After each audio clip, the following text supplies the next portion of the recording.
Noah. Noah and the great flood. Haven't mentioned my father very much, but maybe in 2016 I'll go down memory lane. My father thought of himself as a good Christian, but when society changed in the 1960s, the great psychedelic and sexual revolution, he lost faith. And sorry to say, I encouraged it because I mentioned about the moon landing and how that was not in the Bible. And I mentioned about the atomic bomb and the hydrogen bomb and how that wasn't in the Bible. One of my father's favorite sayings was, I think it's Luke and Matthew, as it was in the days of Noah, so shall it be in the days of the coming of the Son of God. They were eating and drinking and giving in marriage. There's a clue there to the meaning of that, given in marriage. Well, isn't that what people are supposed to do? That's a strange twist. A very strange twist.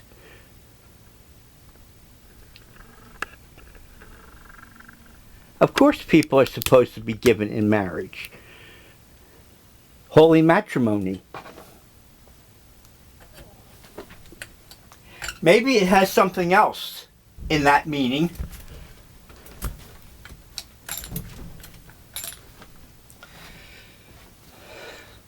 I'm not one of these people who believe that the Christian Bible predicts the future. No. But what I do believe is that people project their own belief system onto the printed page and then reinterpret the verse to fit whatever their particular prejudice or bigotry is. These are my sister's Christmas cookies. She baked them. Yeah. She baked these Christmas cookies. And this Christmas tree type cookie is one kind of cookie that my mother used to bake. That's what my sister was doing, baking cookies, when I did my last video at Christmas time. This here is the broken pottery that we're going to maybe bury or dispose of. I am so sorry. I loved this coffee cup because it was so big. It was perfect for a good morning cup of coffee. And as I mentioned, my mother bought this pitcher, and I am so sorry. I am so sorry that I broke it. It was packed not very well in a box, and the bottom of the box fell out, and it was packed with some other glassware, and the glassware banged against it when the bottom of the box broke out, and it got broken. I am so sorry, Mother, wherever you are.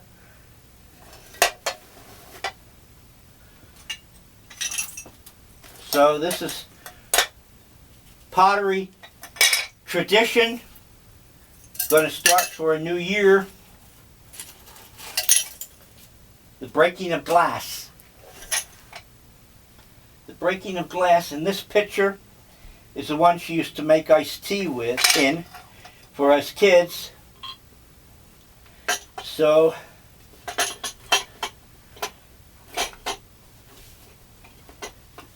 a lot of memories in this bag, but we can't take it with us, as the insult that my father said to me when he destroyed some love letters and photographs and photographic negatives that I had. I said, "Why did you do it, Father?" And he said, "You can't keep everything." And though that's true, it wasn't for him to destroy my stuff. They didn't belong to him. And even though he called himself a good Christian, that certainly wasn't very charitable to destroy somebody else's property.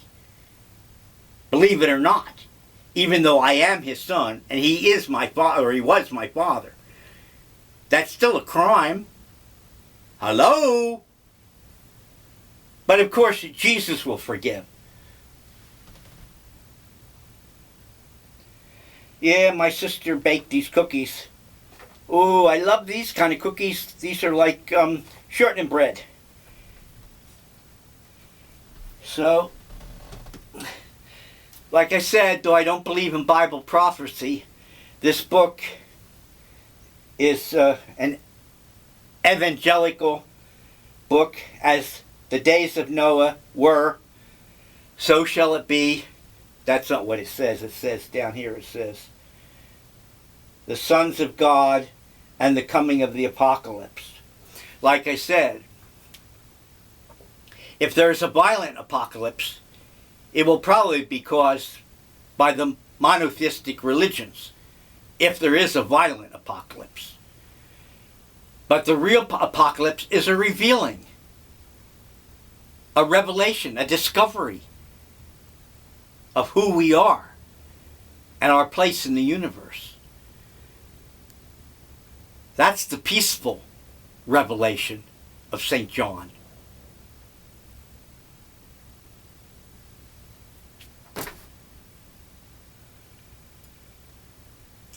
Still have a little sec. I didn't say sex, I said sec. Champagne. No, it's not alcohol. It's apple juice.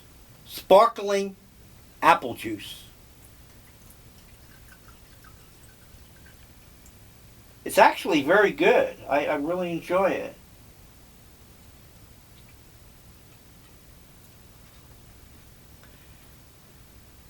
Cheers. Toast. Prost. Salute.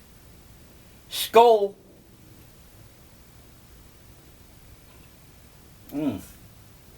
Really, very good.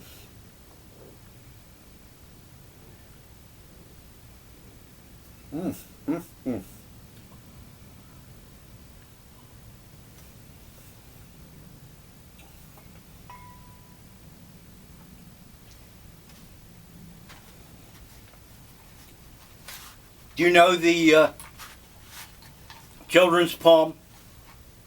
Jack be nimble, Jack be quick, Jack jumped over the candlestick.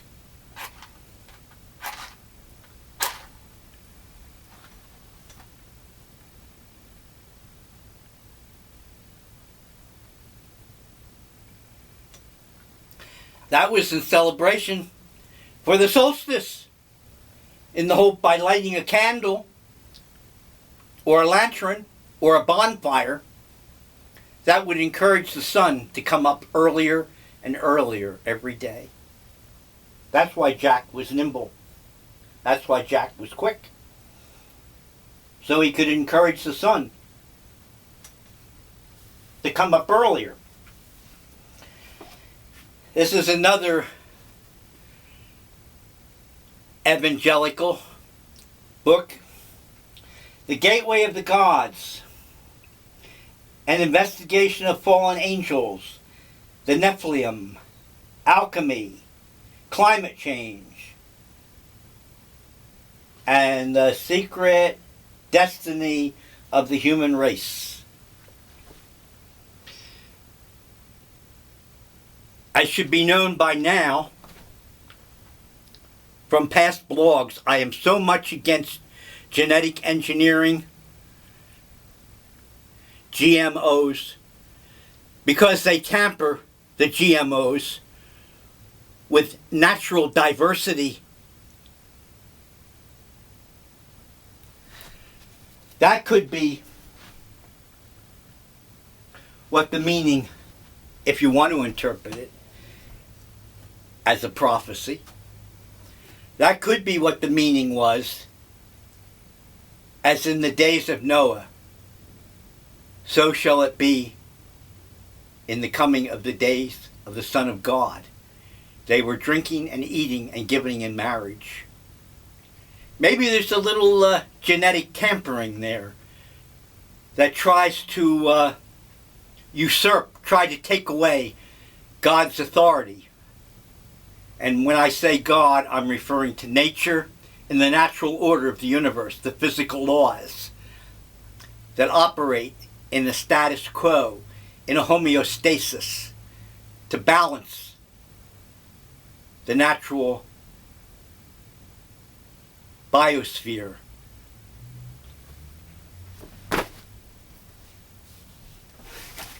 This is one of the books that I bought on one of those Remainer shelves that they still have in bookstores. Clearance. Book clearance. I was a kid, a teenager when I bought this book. It's falling apart now. The binding is coming undone. I've got to tape it to hold it together. It's a book on movies, motion pictures. It was printed in 1957. I was a teenager in 1957, but I always liked motion pictures and the production of motion pictures. Deeply interested in producing motion pictures. I had a little 8mm motion picture camera that I took home movies with, and if I can find some way of downloading them, I will do that, and you can enjoy hours of boring home movies. That's a joke, because I won't bore you with hours of movies. So the feminists think that they've discovered something new. This is from a 1928 movie with Gloria Swanson, The Prodigal Daughter. This is why I love this book so much, because it gives the older films, since it was printed in 1957, it gives the older films that many contemporary books do not give. The Prodigal Daughter.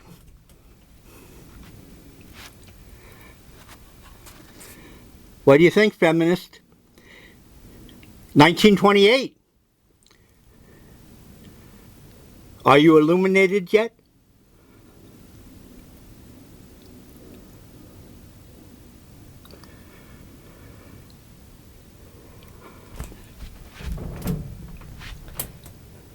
That rumbling you hear is the heater's grid. It's loose. When I walk on it, it makes a rumbling sound.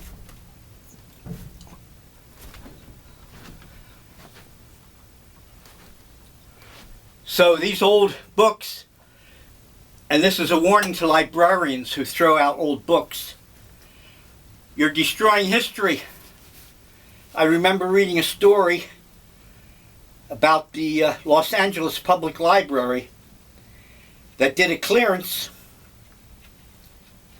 of their bookshelves and destroyed first editions.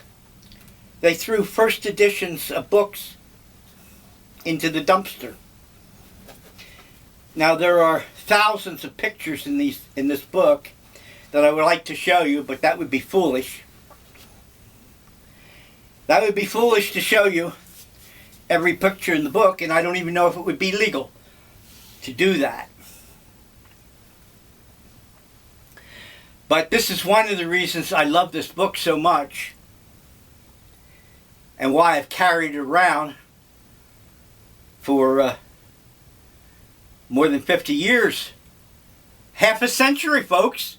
I've been carrying this book around for half a century. This is why I love this. Title card from a silent movie. I hope you get the point.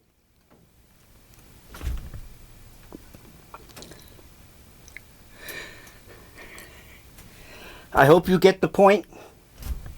I'm having trouble standing on the heater grid. There we go. Moral. He who would change the face of the world must build first the little circle of his own home. Who does this in perfect love has then the whole world at his feet. And that reminds me of an old song, Sitting on Top of the World, which was very popular at one time. I'm sitting on top of the world, da da da da da, da dee da lee dee.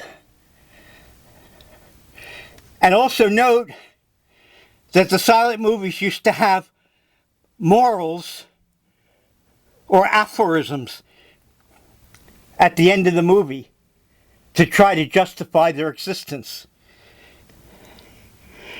This is from a 1921 movie, The Face of the World, 1921.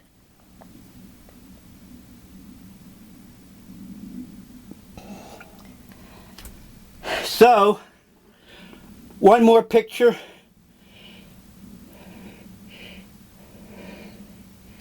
I don't see a date on this, but it's an old icon that's been used many times before, and it seems to be appropriate now. Sacrificed on the symbol of the dollar. People sacrificing themselves for money. What do you think? Is that possible, that people would sacrifice their lives for money?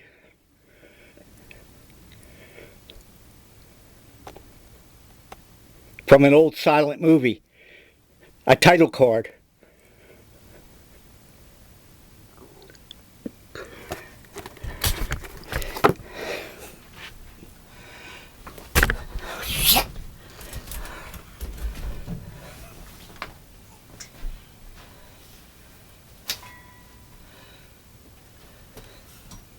So, this is coffee.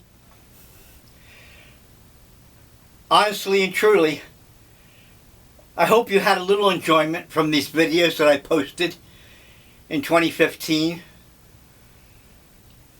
I might move from my present location, and that will mean that there'll be a long gap in posting videos. I might move, I don't know. It's a chore, it's a burden that I dread to think about.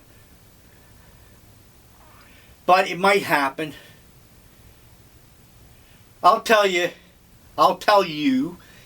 when I get ready to move. This is coffee. Nothing like a cup of coffee in the evening.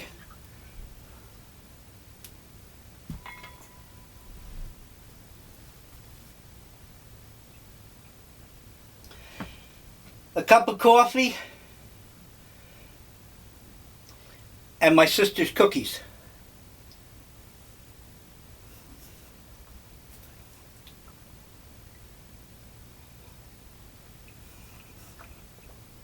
Homemade cookies with real ingredients, not commercial.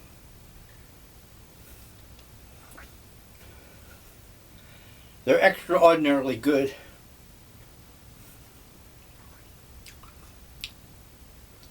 Extraordinary good. They taste wonderful. And like was mentioned in a past post, many of the commercial products skimp and use fillers and buffers like seaweed I'm serious. And soybean. Check it out. It's called food technology. And now with GMO, Lord only knows what you get in your food.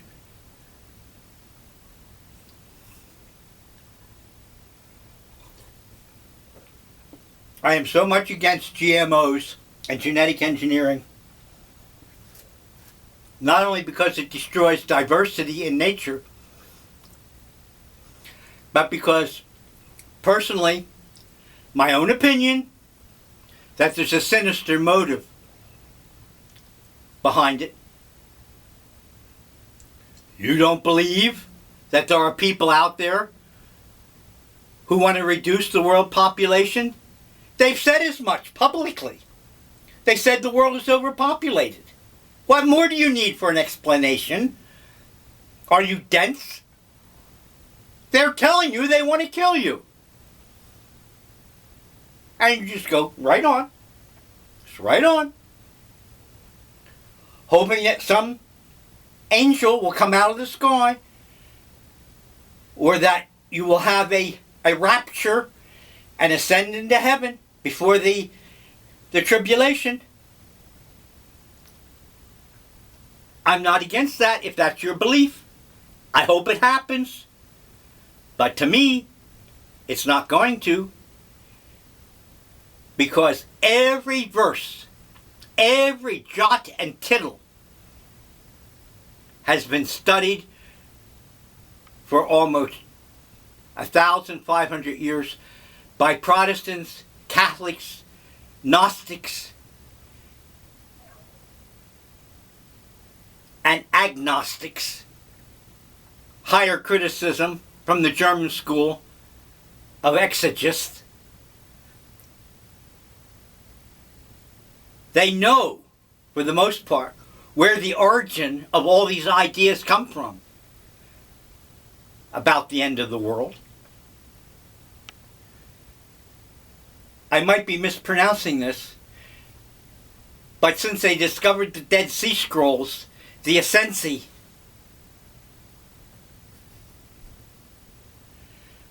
at Qumran, in the desert, had a very detailed description of what the end of the world would be like. And it paralleled, in many cases, the Roman attack on Jerusalem in 70 current era, where they destroyed the city, and the Roman emperor gave Jerusalem a new name, just as the Holy Scriptures say, and there was a new heaven and a new earth, and there was a city that had a new name. The emperor did that. It's much more complicated. Even the description of the ascension was a metaphysical or philosophical ascension. Something like the Buddhists or the Hindus do, where you deeply meditate and you have a vision or a dream of going up into heaven, like in the book of Ezekiel, like Isaiah,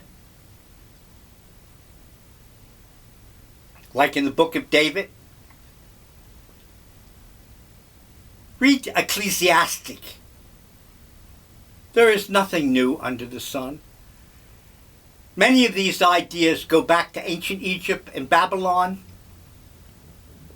and some scholars even believe they can trace it to India and to Africa.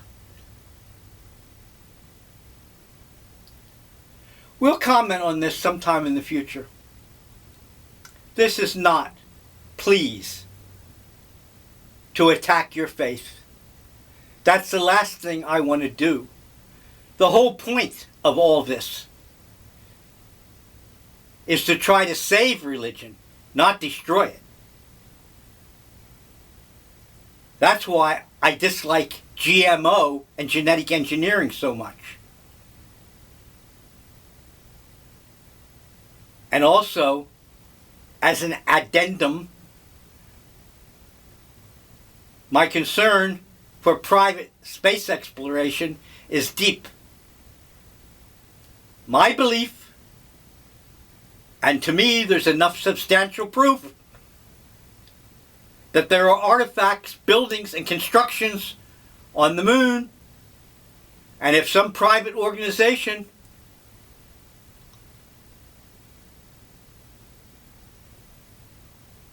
finds those artifacts, they might be machines that will make one of these private companies extremely wealthy, and such arrogance in wealth. We know wealthy people can use their money to buy favors.